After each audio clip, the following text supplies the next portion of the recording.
Welcome to Paranormal Heart, a place where people can talk about their paranormal experiences. With your host, Kat Ward.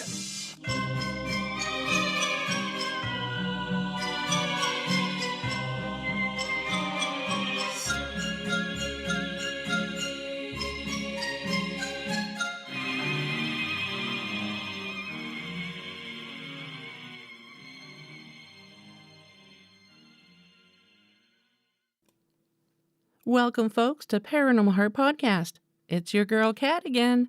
I have another great episode for you tonight. On episode 95, I'm joined by creator and founder of the indie drop-in network, Greg. Greg gives us a unique perspective of the paranormal from the view of a believer, but non-experiencer.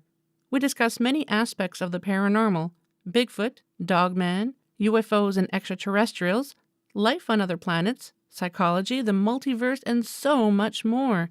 Greg has an amazing podcast platform where listeners are exposed to indie podcasts of many genres: horror, fantasy, science fiction, scary time, and so much more. If you're looking for a new podcast to listen to but have no idea which one, head on over to the Indie Drop-In Network. You will find so many podcasts that will keep you entertained for weeks. If you'd like to share your encounters on the show, I'd love to have you on. You can send me an audio recording of your encounter. You can write it for me to narrate, or we can record our conversation together, whatever you feel comfortable with.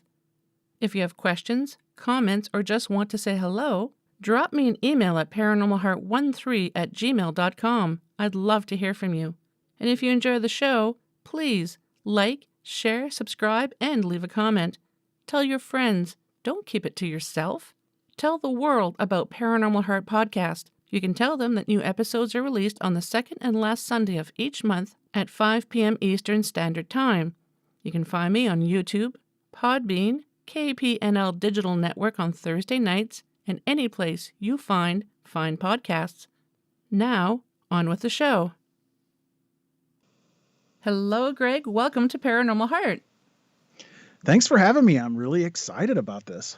So am I. When I first heard you on the Mallard Report with our beloved Mr. Duck, Jim Mallard, and he was talking about your network and everything, I thought, wow, this sounds really interesting, and found out that you don't particularly have paranormal encounters yourself, but you have a fascination with it. I thought that would be a nice change for the show, because everybody that I speak with on the show all have had some kind of a paranormal encounter. So it's very rare that I speak with someone who hasn't had them. I think you're the second person. So it's neat to see someone's perspectives coming, from someone who actually hasn't had tons of experience. So, and then I thought we could talk about your network afterwards. So if you could please tell why are you fascinated by the paranormal?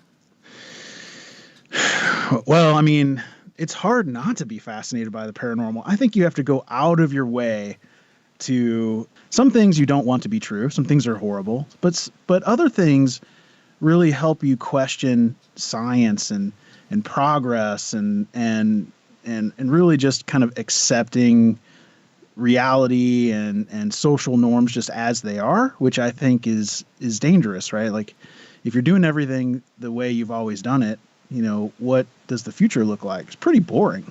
So that's really what fascinates me the most. I mean, whenever I see reports about, UFOs or somebody, I'm scrolling through TikTok and I see someone capture what they believe is a ghost, right? I'm always just enamored with, what if this is true? And I think if you're not, it's hard to be like the hardcore skeptics. To me, are just as hard to understand as the hardcore believers, right? Like, they're both on each side. I think you have to have a healthy dose of skepticism, but be open to new and paranormal things. I've said this countless times, I am a believer, but I'm also a skeptic.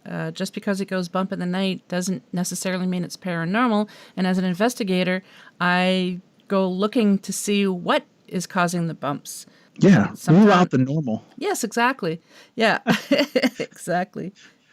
So do you know people, like anyone in your family who claim to have had any experiences? And you're just like, yeah, I haven't had those. It's not really a super topic of conversation. And it's one of those things where, you don't look for it unless you don't see it unless you're looking for it, right? Like, it's like when you buy a car, you say, I've never seen this kind of car on the road. Then you buy it and like everybody has that car. Yep. So, I would say that it doesn't really, it's not a topic of conversation with my friends and family. I will say that we do talk frequently about things that are in the news, like paranormal things, like recently the UFO sightings is big talk, right? So, and then when Project Blue Book came out, right, that generated a lot of conversation and things like that.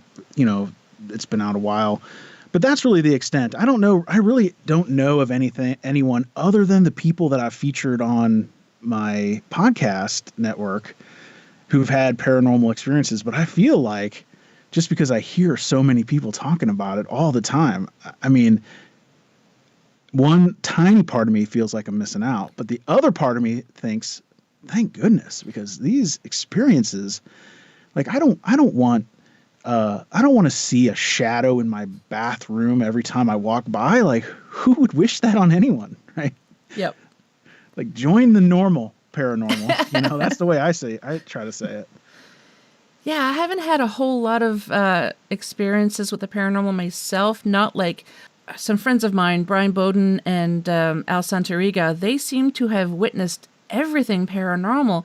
And part of me, like you said, is like, I feel like I'm missing out. Why haven't I had all these experiences like people like these two gentlemen?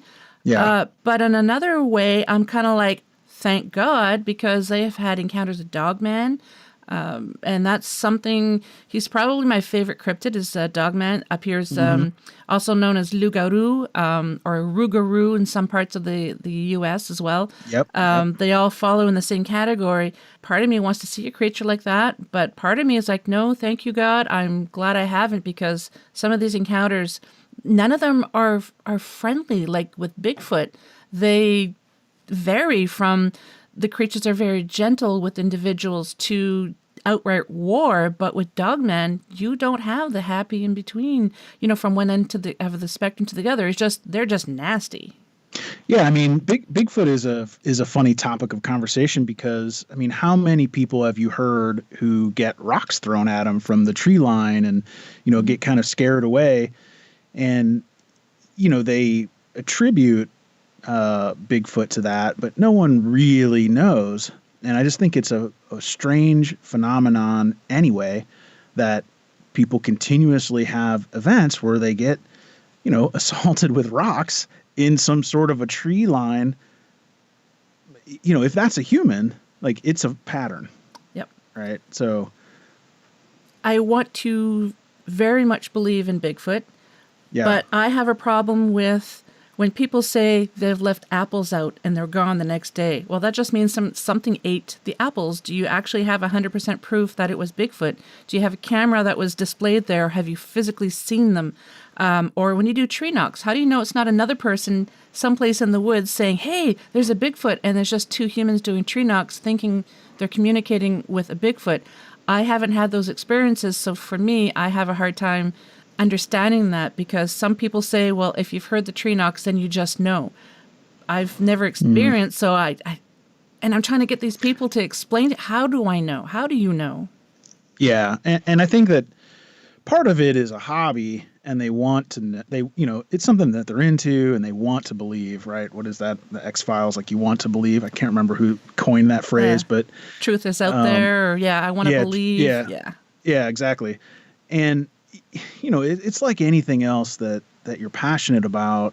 You find, if you're running around with a hammer, like, everything looks like a nail. And I don't want to disparage anyone's encounters, because I certainly am not them, and I certainly wasn't there. Exactly, yeah. But I think that cryptids is so interesting because we continuously find new things, not just things that want to eat us or that, haunt our dreams at night, but all sorts of new animals and new bacteria.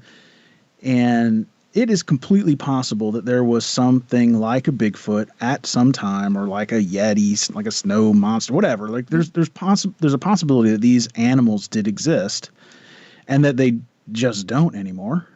And we haven't found one. Or they're from another dimension and they use portals and, Yeah.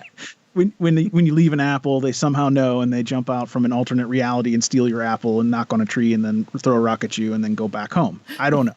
Maybe the rock is payment. Exactly. In their reality, they're just being nice. Yeah, you see an arm, just an arm materialize, take the apple and leave. Yeah. Yeah. Yeah. I mean, to them, they have a perfectly awesome relationship with humanity, and there's no problems. Yeah.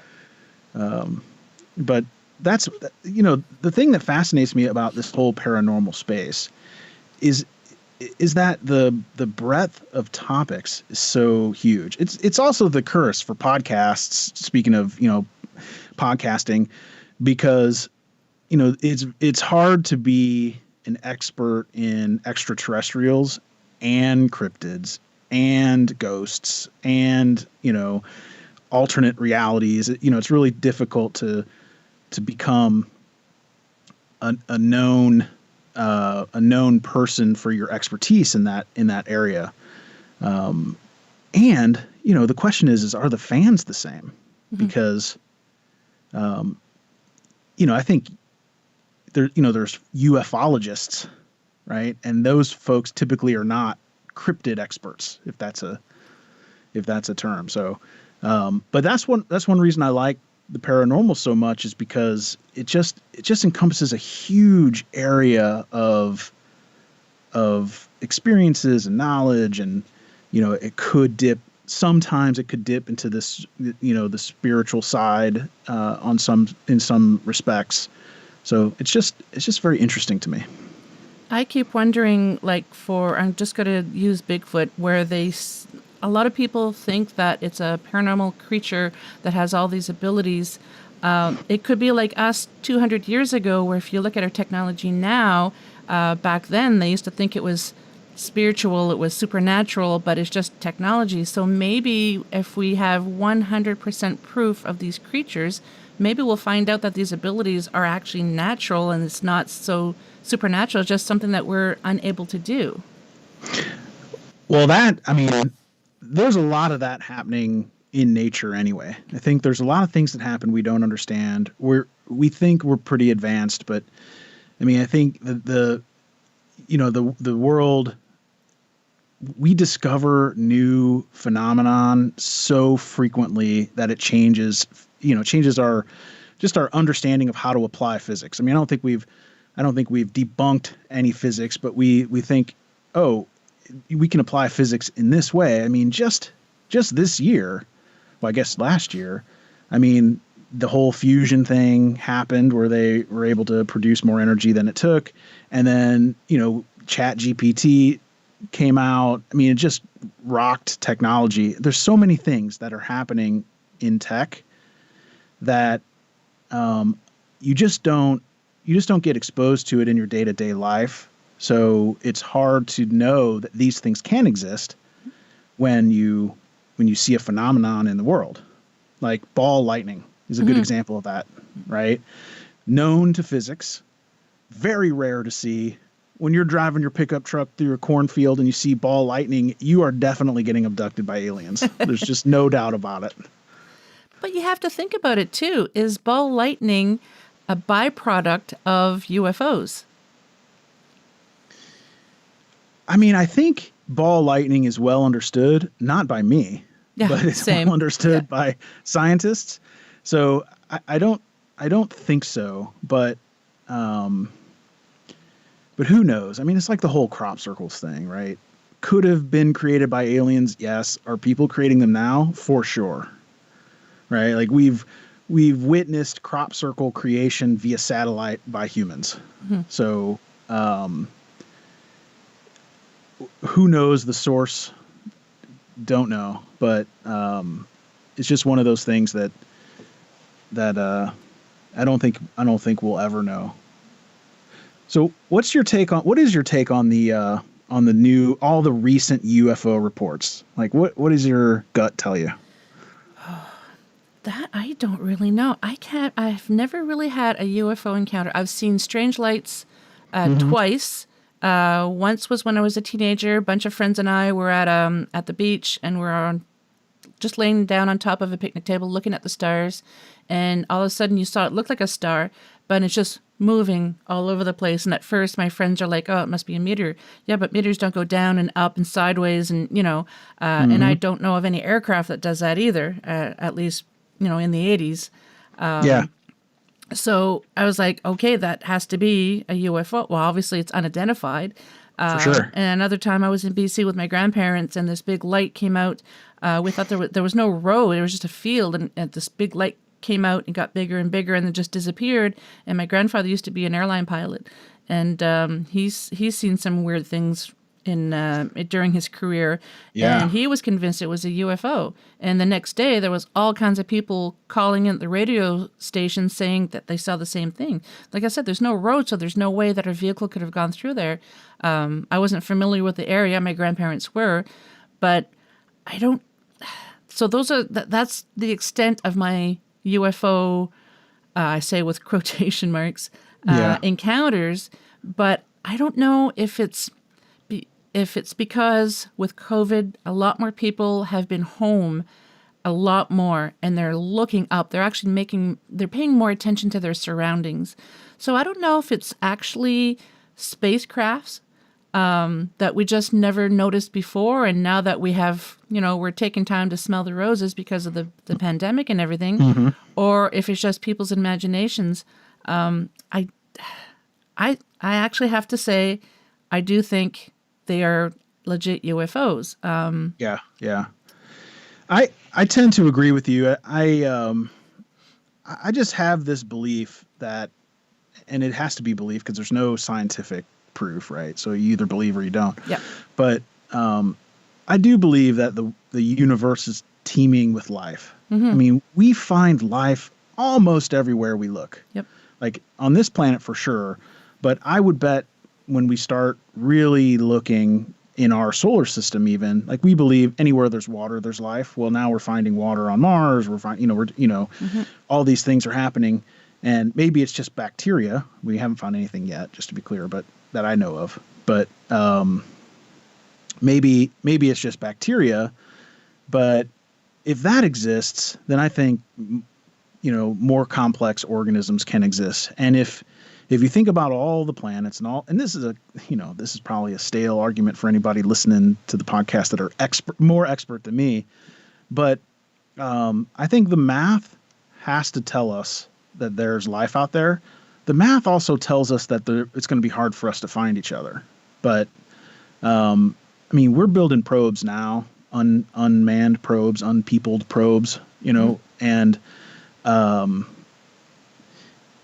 if we can do it, certainly aliens can do it. Yep. And, I don't know if there's aliens in these UFOs in the sky, but I don't think we're building this stuff. I really don't. I think they're just randomly choosing a star system, popping in, sniffing around, and leaving. Mm-hmm. I mean, why would they care about us?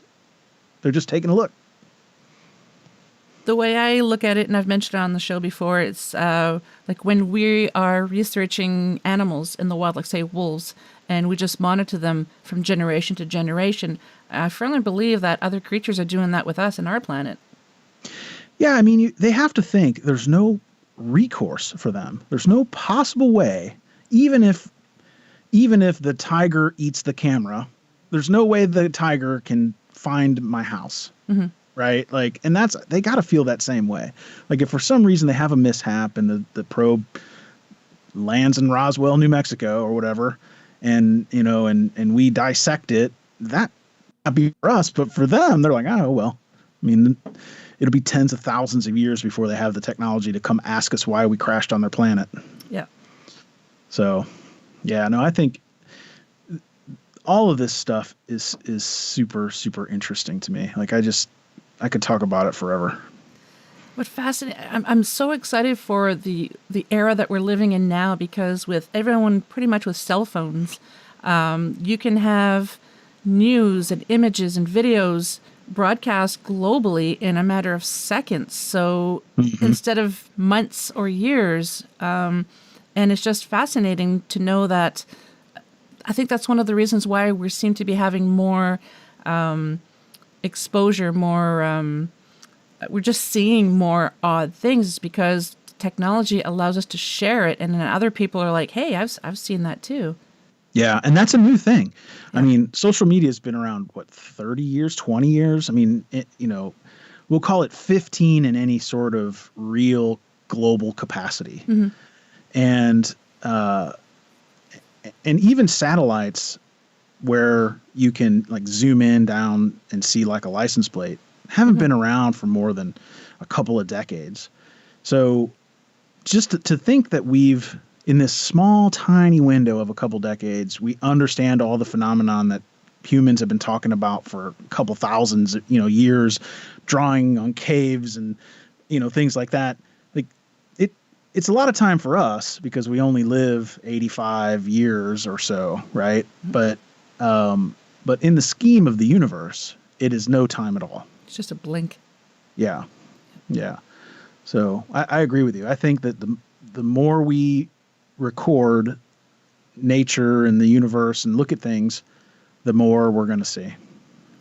Yeah, because people have been saying for a long time, we used to think I think it's a silverback gorilla. They didn't know for sure if it existed.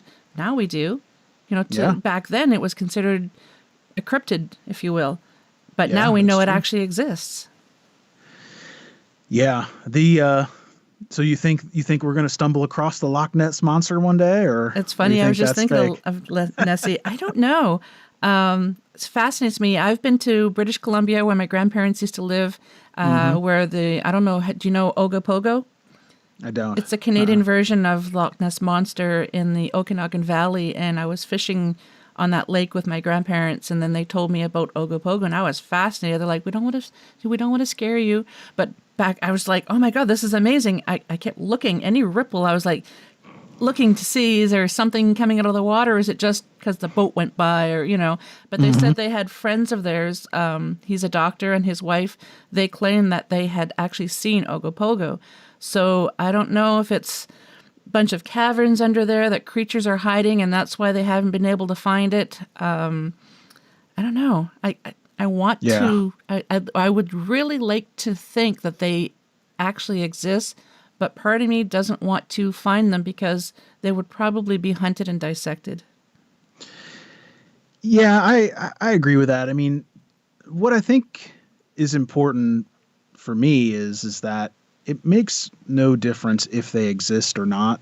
I think that the biggest part of me just wants to believe another person telling a story, that they're being truthful, that I don't want to feel like they're purposely misleading somebody for their ego or benefit or whatever. Right. So, I think if we find some of these things, it'll just restore a tiny bit of faith in humanity that these people are, really did have an encounter, and, because it's been a long time. We have never found anything. Yeah. And people continue to say they've had encounters, and I just, the skeptic in me just says, did this really happen? Which in today's world, my policy is always just, accept people's position on things, right? Like, I don't want to be, I'm not an informed enough person to be able to debunk anybody's experiences, and, I'll leave that to the experts or the people who make a living doing that kind of thing. But I hope the stories are right, because they're great stories. Like, they are. These stories I really hope they're true. And like you mentioned earlier, we weren't there to witness what these individuals have experienced. So who are we to judge, say that you're crazy, or no, you didn't see that? I just love hearing the stories. Yeah, the stories are great. I mean, but what gives me pause is there are so much evidence about the fallacy of human memory. Mm-hmm. Yep. And how it can be manipulated and things like that unknowingly. There's been studies where people will remember something happening to them, but it was a story that somebody told them, like decades ago. And after so much time, they remember it as an experience that they had.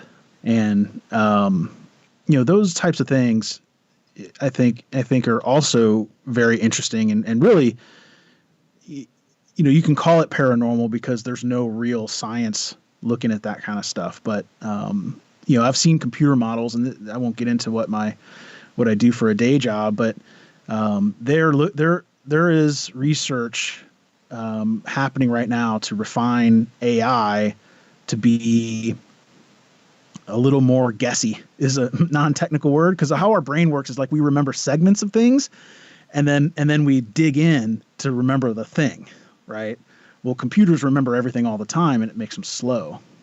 So they're looking at how do we get AI to just remember like a little bit of a thing, and that gives them the clue to go search for the information. So hopefully we understand the brain a little bit better to where we know if it's a real memory or if it's something that we've imagined or been told.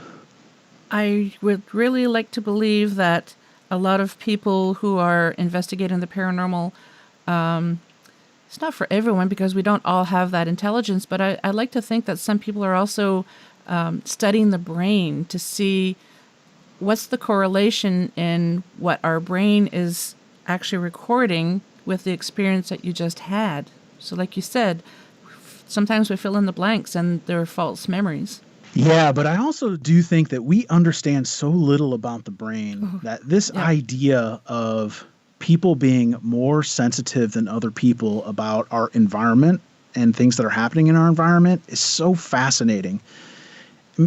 Maybe it's a generations old con where people can talk to dead people or see manifestations or feel ghosts, whatever the different things that happen. Maybe we've just been conned for hundreds and hundreds of years, but it's also possible that there's people that have abilities that are outside what we understand. And if that's true, what we need to do as a people is find these folks, measure their brains, understand how that works, and help, facilitate them using their gifts to further our understanding of this, right? Like if you're just like being a musician, if you're a great musician, like society, I think should promote that. If you can see ghosts, like we should find a job for you where you can go look for ghosts. Years ago, I was working with this guy, and he was saying his fiance at the time was studying psychology. And so some people, they will hear voices in their heads. And so that's what she was studying. These I can't think of the word that I'm looking for. But anyway. Are they schizophrenic? Yeah. Yeah. And I told him, I said, well, how do we know? Because then he starts explaining that these schizophrenics, I can't remember, they lack a chemical or they have an extra chemical than everybody else who can't hear the voices have. And I told him, I said, well, maybe these people aren't just schizophrenic. Maybe they're not crazy. Maybe they really are hearing these voices coming from other humans or whatever. And they either have, maybe the rest of us have that chemical that blocks us being able to hear them. And then he starts looking at me and he's like, oh my God, this sounds crazy, but it kind of makes sense. It's like, we don't know. We don't know enough about the brain. Maybe these people are hearing the voices. Maybe they're not. And we also don't know what is the correct option, right? Like I've read articles where people postulate that autism is the next stage of the human evolution of the brain. Mm-hmm. It's just kind of in this middle point where it's not, there's pieces missing on the path to whatever the next step is in human evolution. Mm-hmm. who are we to say that if this chemical exists, that's not the next step, or maybe it was the previous step? Like, we don't know. And that stuff we really need to find out. I think that the problem is the way the world works is there's just, there's no money in helping people hear voices. So yeah, there's money in stopping them from, though. Yeah. Oh yeah, for sure. But I firmly believe that studying the mind should go hand in hand with studying the paranormal. Yeah. Yeah. And in science fiction, I love where science fiction and paranormal, kind of feed into each other. I mean, I absolutely think that we're going to learn a lot about paranormal as we start adopting these like brain interfaces, right? As we start having devices, first they'll be to help people see who can't see. There'll be medical devices at first, but then like everything, they'll move into recreation, or they'll move into augmentation and improvements. And I think once we get there, we're going to have this perception recording. So like if someone sees a ghost, we're going to be able to say, okay, what did the brain do when you saw the ghost? Holy cow, we did see those signals, and we've recorded it on your brain, computer. And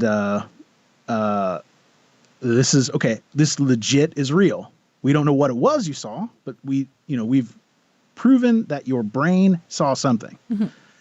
And that's going to be nuts. Obviously, there's, I don't want to go down the technology rat hole, but there's privacy and all that other things that people listening are probably like, we don't want brain interfaces. Like we're fighting against that. I don't think the paranormal crowd is going to be hip to brain interfaces. No, I think people are kind of scared of the cyborg men and the Borg, for those out there who are geeks like me. Yeah. Cybermen. Yeah.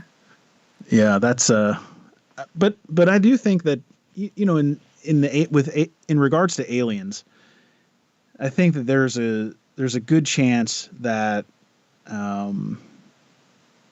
that people have had actual experiences. I think with cryptids, I think the same thing. Now, I personally don't know about Bigfoot. I think that there's probably animals out there, like I said, but all in all, I think if you're going to study something, Bigfoot has the least payoff, right? Like, what if you'd find him? What then? Mm-hmm. Right? Like, unless he's really using portals, he or she or they or whatever, they're using portals, right? You just, okay, we found Bigfoot. Now I guess I'll dedicate my life to finding something else. Well, I don't know. If I were to find Bigfoot and I was smart enough to be a scientist or a researcher, I would want to try and find everything I can about this Bigfoot and see about how to communicate, why they're here, how long have you been here. Some people think they're just, I've actually heard people think that they are us from the future who have time traveled, and that's why we don't see them and they show up blurry. And I thought that was a really interesting take on Bigfoot. Yeah, I believe I've heard similar, ideas. I mean, who knows? There is some evidence that the multiverse exists. So, who am I to say that Bigfoot isn't a multiversal creature? I have no idea. I mean, I guess they don't have razors in the multiverse. I don't know. Like, why is he so hairy? I don't get it. I've heard a couple of people think that maybe the hair is just they're like a suit, kind of like a space suit. It's like an environmental thing to protect them from on our planet. And again, I thought, okay, that's another interesting take. But why? Yeah, like maybe it's their attempt to blend in, and they didn't realize how far we've evolved. I never thought of that. Yeah, maybe. They're like, oh, we're just going to blend right in. All humans look like this. Like, this is the standard. It's like on Star Trek where they put on the period. Yeah, Put up the costumes to beam down. Yep. That's what Bigfoot is. It's really just a gray alien, like tiny little gray alien, like inside the suit. And he's got it wrong. He's totally wrong. He's like, I got to throw a rock at these people and get out of here. Like, I've totally messed up this whole transport. Oh, that would be funny if that was true. Someone needs to create a meme with like Bigfoot with a red Star Trek shirt on. Like, I messed up the whole thing. There must be somebody who's created that. We just haven't seen it yet. But yeah, it's so funny. How good at your graphics? Maybe you can do that. Oh no, don't. You'll be like, that is what is that? That's Slender Man, not Bigfoot. Like yeah, stick figure. Stick figure. Yeah, and to those who legit claim that they have had Bigfoot encounters, and I don't want you to think that we're making fun of you or we're not believing you. We're just looking at different angles of how other people can relate, how we can understand what these encounters are. So please don't send me hate mail. Yeah.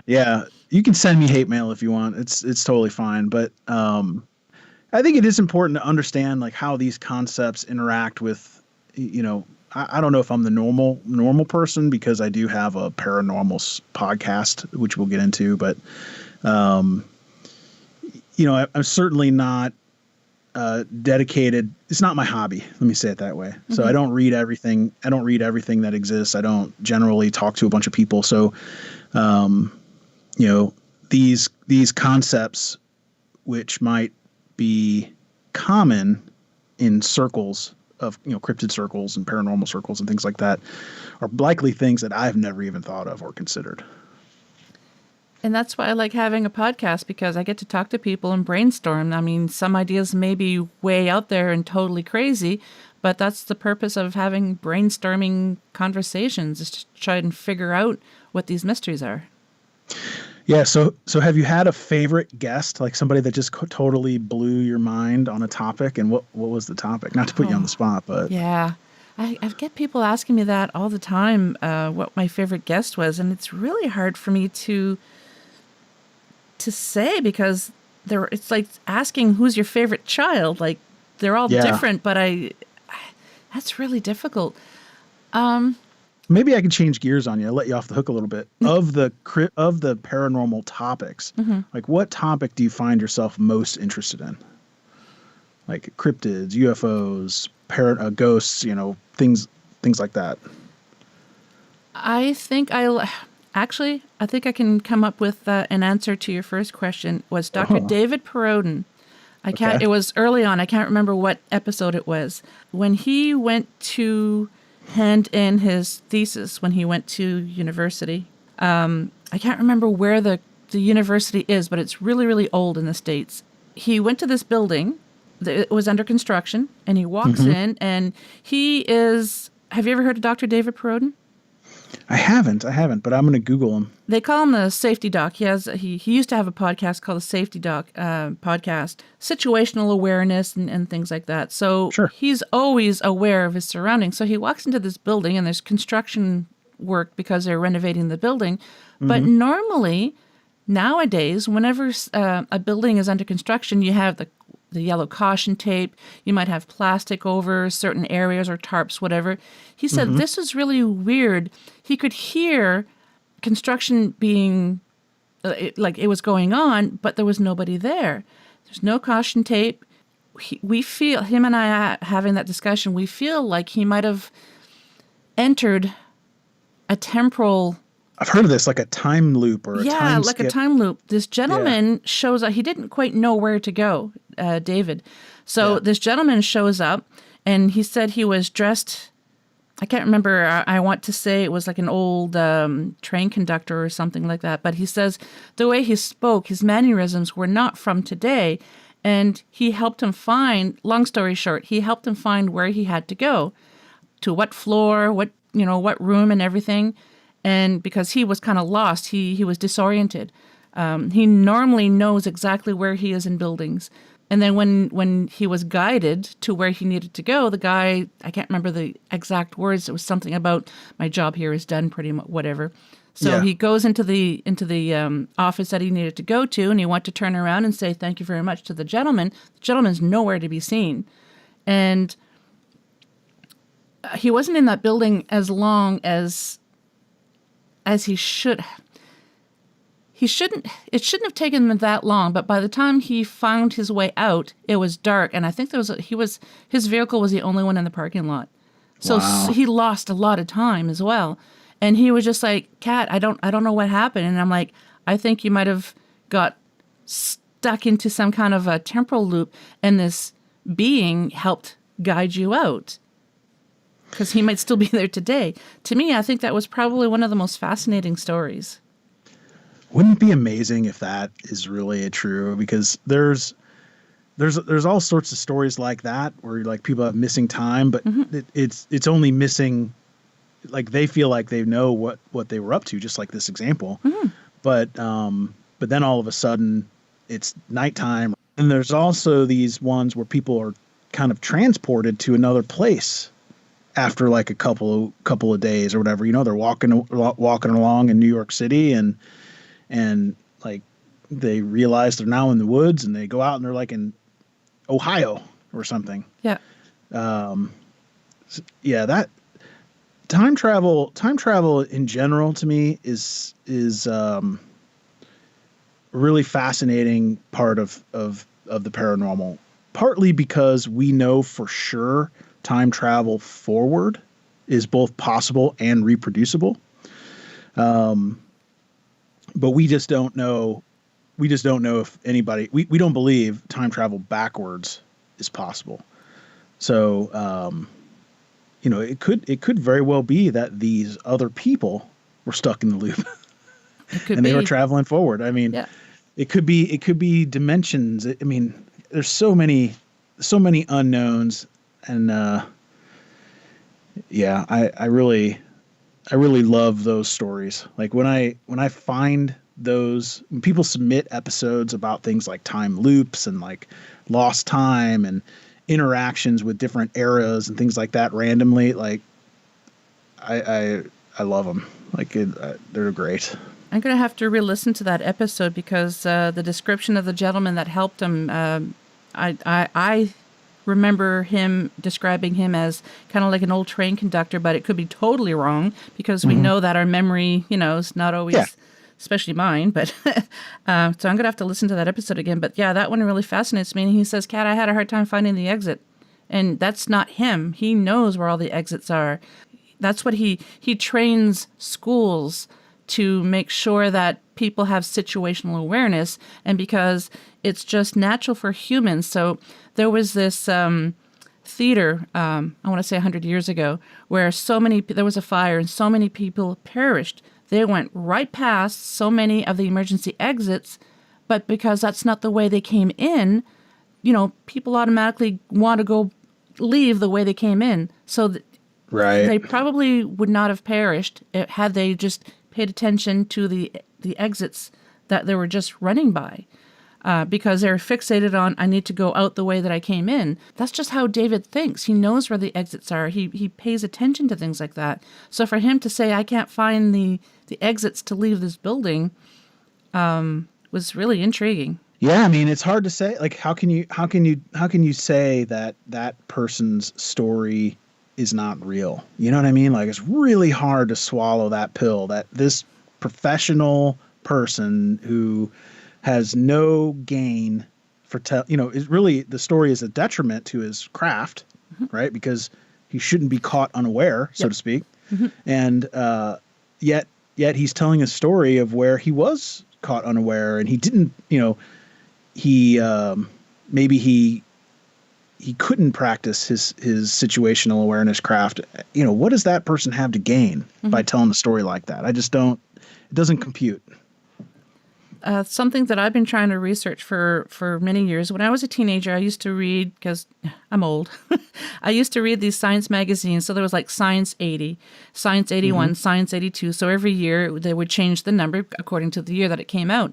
And in the beginning of the magazine, there'd be like little articles about interesting science things that they found around the world. And there was this one place in South America, it was a cave that they found. And they found 2 humans in the cave, and it looked like they had been living there. But when they did the carbon dating, now we all know that carbon dating is not as accurate as we'd like it to be, but they figure the carbon dating, humans should not have existed back then. Wow. And they said we're going to be talking about this in future episodes, future magazines.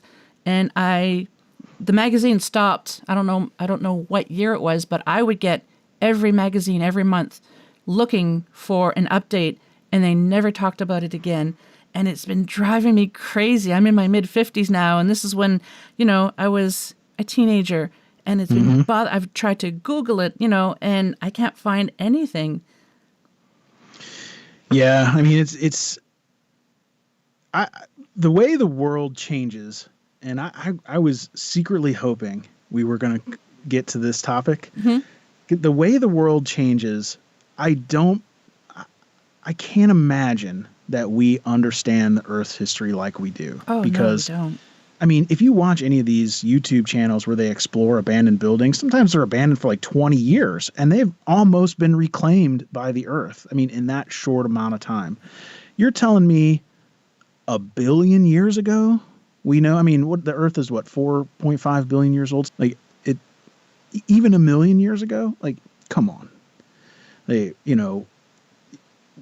can drill and we can look at the ice, and we can test the oxygen, and we can test the plants and all that kind of stuff. And we can see the stuff we can get at. But I just don't accept the fact that we know everything there is to know about dating things. Like, yep. Sure, I get the science with carbon dating. I get how the decay rate of isotopes and all that. I understand that. Like, the theory is sound, right? The idea of it, I accept. But I just don't think that we understand things like we do. I mean, just like the whole, just like how light works. Photons, when you don't observe them, they act differently than when you observe them. I mean, like, we have no idea why these things happen, right? So, I hope, and as a society, as a people, we need to spend a lot more money on science. We need to make sure that people are not. I don't know what the best word for it is, but if you want to research pseudoscience, we should fund that equally. Yep. until you've proven it. Give you ample time to prove a thesis, and I think as a society we're better off. I mean, you hear all these stories about Edison versus Tesla. It's just a well-known example about two methodologies at war. How many millions of times has that happened, and they've just not been famous people, yep. Right? So I believe it. I think we're going to uncover caves. We're going to dig in the ice, and we're going to go, oh my gosh, what is this? Well, with the changes in global climate, the poles are melting. We're going to be unearthing so many things, I think, that we didn't even know. Like, I recently read that someplace in South America, they were at, I think it was a big tourist place, and somebody actually discovered an entire, I don't know if it was Mayan or one of those civilization, an actual city right, like, not very far. They should have been able to see it from the tourist place that they were at, but it was so overgrown with the trees and everything that nobody knew it was there, and they're just starting to discover places like this. Exactly right. Like we have satellites now that are starting to do better work in this regard, where they can do like topological scans, and they can do LiDAR and all these types of things to try to find patterns and in places.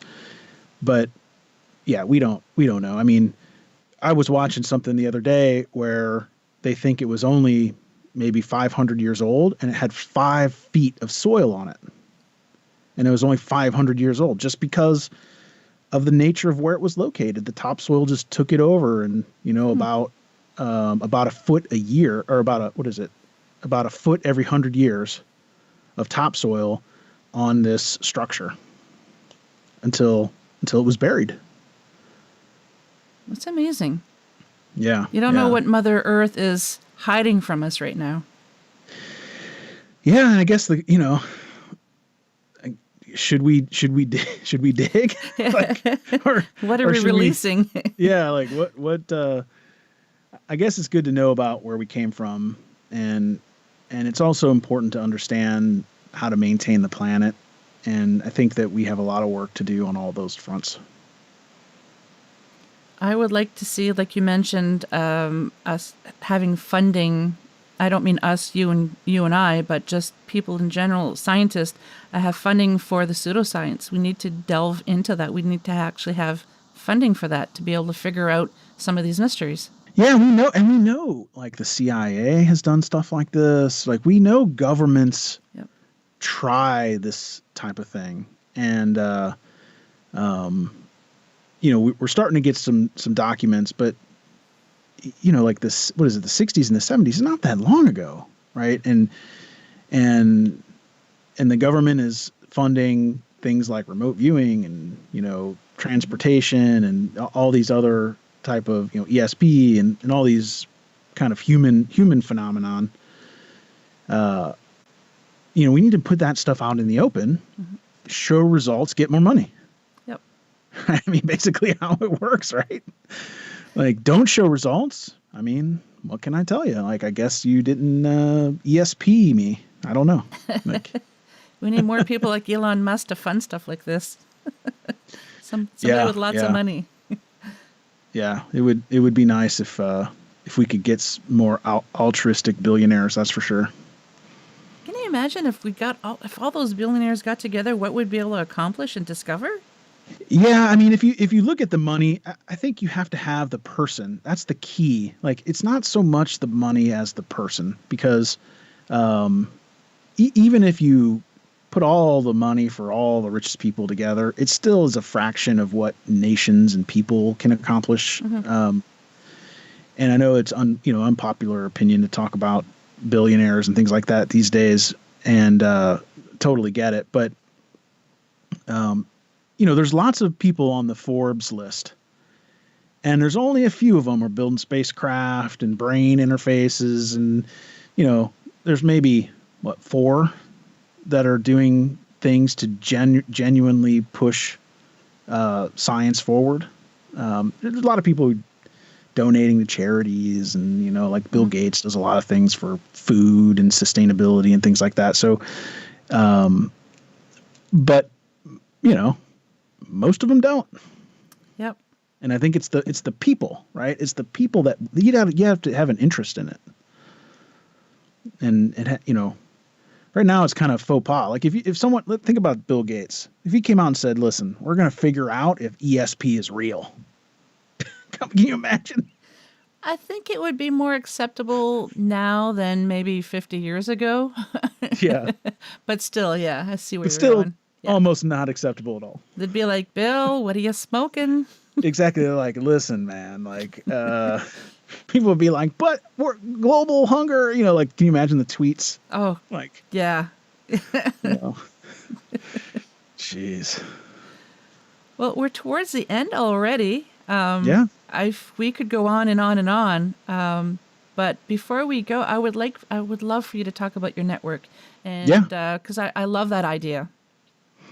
Well, I appreciate it, and thank you so much for submitting an episode. I hope that I can find you some like-minded listeners to come hear us talk about this stuff. But so my network is called Indie Drop-In, and it's a very simple, like, the name of it, when you say it, sounds weird, but what it is it's a network of podcasts where the only thing that I do is I feature other independent creators. So the only original content I create is about podcasting itself, not about, like, very, very little kind of original content inside of inside of my podcast. So the podcast that you're going to be on is called Scary Time, and it's a paranormal, scary, cryptid kind of a podcast for the more scary side of the paranormal, right? Like the things where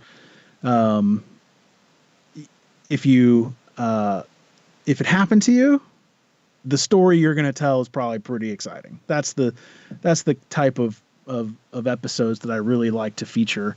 And, fortunately for paranormal, almost everything is like that. So it's really easy. Like if you've ran into Slender Man, you didn't have tea, right? Like something has gone down. Yeah. So I have 6 shows today. I have a true crime show, which is our biggest and most popular. It's like, the grocery store in my strip mall, right? It's the kind of the pillar tenant. And then Scary Time is the paranormal show. Comedy speaks for itself as a comedy show. And then I have 3 new shows that, and they're new, like only a couple months old, where it's called the Fanatic series. It's Horror Fanatic, Science Fiction Fanatic, and Fantasy Fanatic. And the idea with those is that I want to be able to support like the TV movie podcasters, the book podcasters, the people who talk about fandoms and things like that. So, like the show Supernatural, if a podcast out there is talking about that show, just to use a relevant example, it's for that. Or if they talk about Buffy the Vampire Slayer or something like that, they can submit episodes for that. And the idea is to give the listener a group of podcasts that I know are good, that I know are from indie shows who don't have huge budgets. You're not working for iHeartRadio. You're not sponsored by Wondery or Podcast One, right? Yep. You're a creator out there trying to make great content, make an impact in your niche. Those are the shows I like to feature. They're typically newer shows, or shows that need a little bit more promotion, right? That's the goal, is to get more ears on shows that I believe deserve it.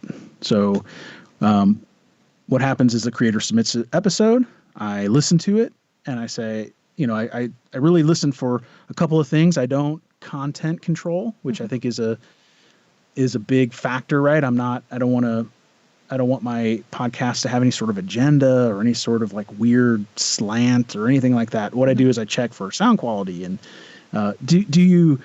does it sound like you've done research? Like, is your show structured? Have you been around for a while? Like if I recommend your show, is a listener going to be able to find it and listen to it, right? Like, so basic stuff. And it's been pretty successful. I mean, in 2022, we did 1.5 million downloads. Wow. So, that's for all 6 shows, but mainly the 3 shows, because the other 3 shows are new. And I think I generally get about a 10%, between 5 and 10% referral rate. So if 1,000 people listen to an episode, typically 50 to 100 will make their way over to the creator. And it's very, very hard to find 100 listeners. Very hard. Like, so Yes. if I can find 10, I think it's a huge win because it costs nothing. And so that's really the pitch. It's a terrible pitch because the listener doesn't pay and the podcaster doesn't pay. So it's really a horrible business. It's the worst business you could ever imagine.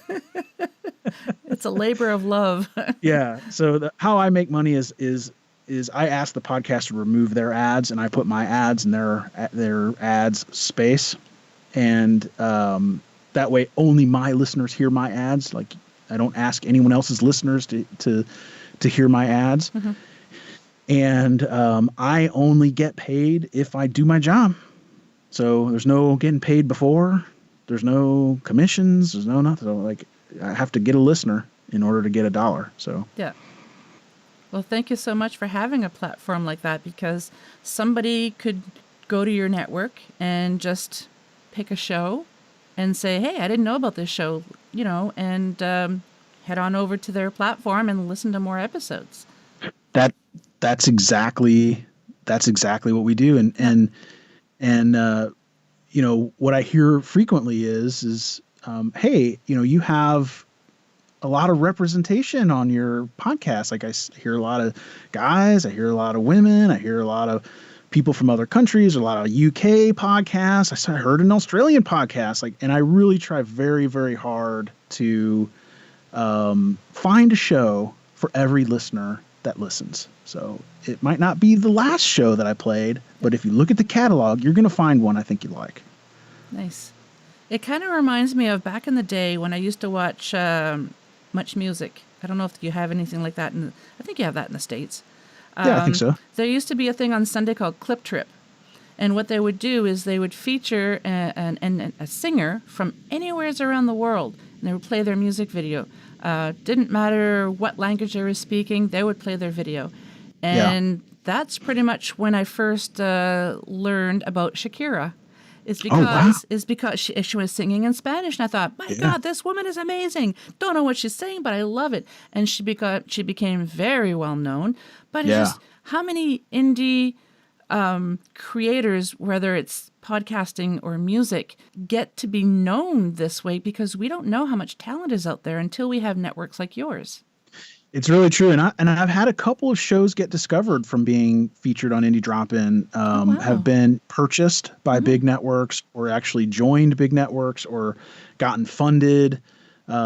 Just participating in the community alone leads to things like what we're doing now, right? So whether you're doing this for a hobby or you actually want to make it a career, I think Indie Drop-In helps both paths there. Mm-hmm. Right now it's a hobby. Do I want to make money? Obviously, yes. But if I don't, I'm okay, because I'm enjoying what I'm doing. I enjoy speaking with people and listening about their stories. So that's, like I said, I'd like to make money, but I think it's reasonable. The whole, and this is maybe not for the podcaster, you decide if you want to put it or not, but I think the whole podcasts are free thing is it's hard on the creators, right? And unless a podcast succeeds, a creator is not going to do a podcast for free for decades, right? Like eventually there needs to be some remuneration of some kind, right? Like it needs to be some consideration from the people listening. And maybe that's a Patreon, maybe that's buying a t-shirt, or maybe that's just listening to an ad. But I hope people listening kind of think about what they're getting versus what they're giving, and perhaps be a little more generous with podcasters, because we work hard on this stuff. Yeah, there is a lot of work. Yeah.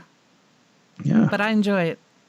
It's super fun. I mean, neither one of us are getting paid right now for this. We just did it because we wanted to. Yeah, exactly. Well, before we sign off, why don't you tell the listeners where they can find you? Yeah, sure. So indiedropin.com, all one word, is the website. So if you're a listener or a creator, same website. And I'm best, you can find me best on Twitter at indiedropin. And if you have any questions about anything, or you want any sort of referrals, or maybe you're trying to find a podcast and you've Googled to your heart's content, you can't find anything, you just want to say, Greg, like, find me I need a Bigfoot podcast. Like, can you help me out? I'll have a dozen of them for you. Nice. And as usual, the links will be added to the show notes, so it'll be easier to find you. Yeah, appreciate that. Click them. Yes. So thank you so very much for your time. I really appreciate this. No, thanks for having me. It was a lot of fun. It was. So take care. Bye-bye.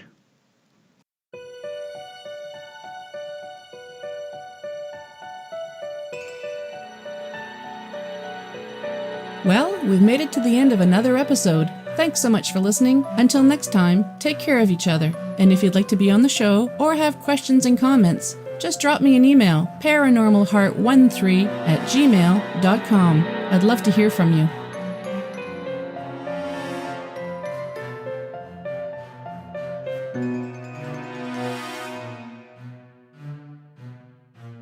Paranormal Heart would like to extend a special thank you to PurplePlanet.com for supplying the music for the show.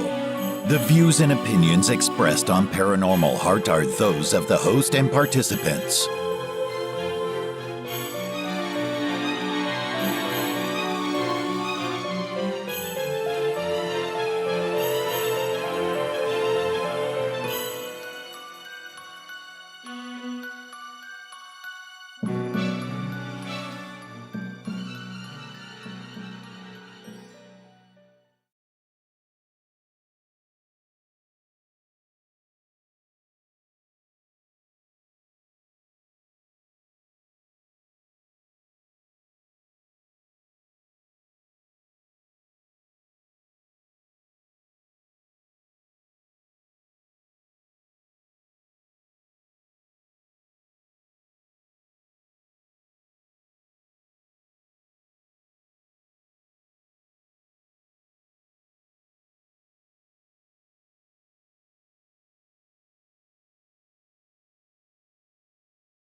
Paranormal Heart Podcast.